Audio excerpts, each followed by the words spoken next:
Assalamualaikum warahmatullahi wabarakatuh. Perkenalkan, nama saya Dewi Kurniawati dan saya Wasiatul Maghfirah.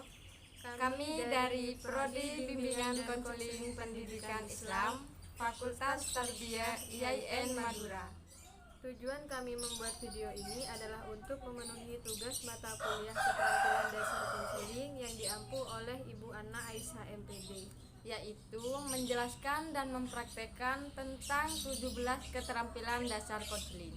Selamat menyaksikan video kami. Selanjutnya di sini kami akan menjelaskan tentang apa saja teknik keterampilan dasar konseling. Dan yang pertama yaitu keterampilan opening. Nah, keterampilan opening di sini merupakan teknik yang digunakan oleh konselor untuk memulai atau membuka sesi konseling. Dan yang kedua, keterampilan attending. Attending adalah keterampilan atau teknik yang digunakan konselor untuk memusatkan perhatiannya kepada konseli, agar konseli merasa dihargai dan terbina suasana kondusif, sehingga konseli bisa mengekspresikan atau mengungkapkan apa yang ada dalam pikiran, perasaan, atau tingkah lakunya. Berikut adalah contoh dari opening dan attending.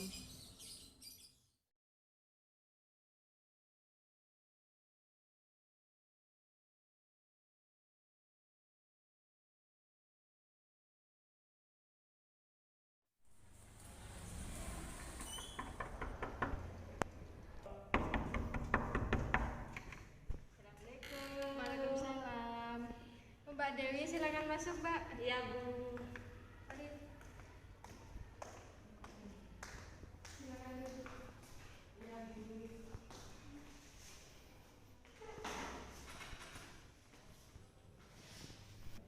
Mbak Dewi, apa kabar? Alhamdulillah baik, Ibu. Yang ketiga yaitu keterampilan asepten. Nah, asepten merupakan teknik yang digunakan oleh konselor untuk menunjukkan minat dan pemahaman tentang hal-hal yang dikemukakan oleh konseli. Berikut adalah contoh dari asepten. Saya sangat sedih, Bu, karena sedang bertengkar dengan orang tua saya. Keterampilan yang keempat yaitu restatement. Restatement atau pengulangan kembali adalah teknik yang digunakan konselor untuk mengulang atau menyatakan kembali pernyataan konseling. Berikut adalah contoh dari restatement. Jadi saya tidak bisa fokus belajar, Bu, karena sedang bertengkar dengan orang tua saya. Tidak bisa fokus. Keterampilan yang kelima yaitu reflection of feeling. Nah, reflection of feeling ini merupakan respon dari konselor terhadap cerita konseli yang bertujuan untuk memahami ungkapan perasaan yang sedang dialami oleh konseli, baik itu sedih, senang, kecewa, dan lain sebagainya. Berikut adalah contoh dari reflection of feeling. Kemarin saya ketemu sama teman lama saya, Bu. Terus dia itu lagi jalan sama teman kuliahnya. Terus kan saya nyapa, tapi dia itu tidak mau merespon. Oh, jadi kamu merasa kecewa dengan sikap temannya kamu? Iya, Bu. Keterampilan yang keenam yaitu clarification. Clarification adalah teknik yang digunakan untuk mengungkapkan secara jelas apa yang konseli ceritakan tentang pengalaman dan kejadian. Berikut adalah contoh dari keterampilan clarification. Itu saya malas, Bu, menyapa dia ketika saya bertemu karena saya sering diabaikan. Jadi pada intinya kamu tidak ingin menyapa duluan karena sering diabaikan. Iya, Bu. Keterampilan yang ketujuh yaitu paraphrasing. Nah, paraphrasing ini merupakan teknik yang digunakan oleh konselor dengan cara mengulang kembali pernyataan dari si klien. Nah, teknik ini bertujuan agar si konselor dapat memahami pernyataan dari si konseli dengan lebih mendalam. Berikut adalah contoh dari paraphrasing. Kemarin saya ketemu sama Mbak Dian, Ibu. Dia sedang bersama Asri, tapi dia tidak menyapa dengan saya, Ibu.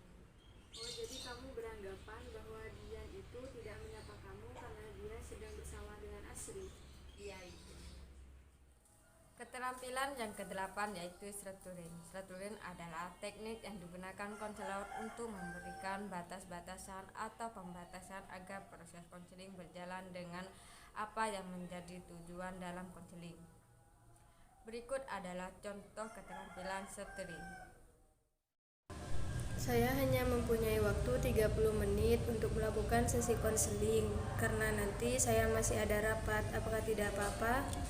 Iya Bu, tidak apa-apa. Keterampilan yang 9 yaitu lead. Nah, lead ini merupakan suatu teknik yang digunakan oleh konselor untuk mengarahkan pembicaraan si konselor dari satu hal ke hal yang lainnya secara langsung. Berikut adalah contoh dari lead. Kemarin saya bertengkar dengan Mbak Dian di sini.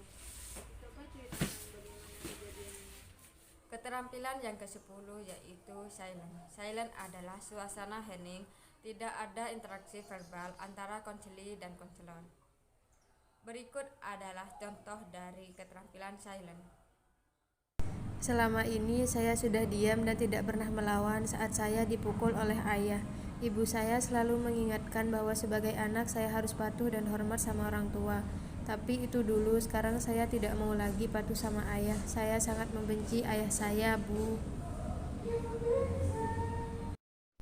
Keterampilan yang 11 yaitu reassurance. Nah, reassurance ini merupakan keterampilan atau teknik yang digunakan oleh konselor untuk memberikan dukungan atau penguatan terhadap pernyataan positif klien agar ia menjadi lebih yakin dan lebih percaya diri. Berikut adalah contoh dari reassurance. Saya sekarang ini sedang sangat rendah, Bu, tapi saya berjanji mulai sekarang saya akan belajar lebih giat untuk mendapatkan nilai yang bagus. Bagus sekali jika kamu mau belajar. Keterampilan 12 yaitu rejection. Rejection adalah teknik yang digunakan konselor untuk melarang konseli melakukan apa yang membahayakan dirinya sendiri atau orang lain. Berikut adalah contoh dari keterampilan rejection. Membenci ayah saya, Bu, karena dia selalu kasar dengan ibu saya.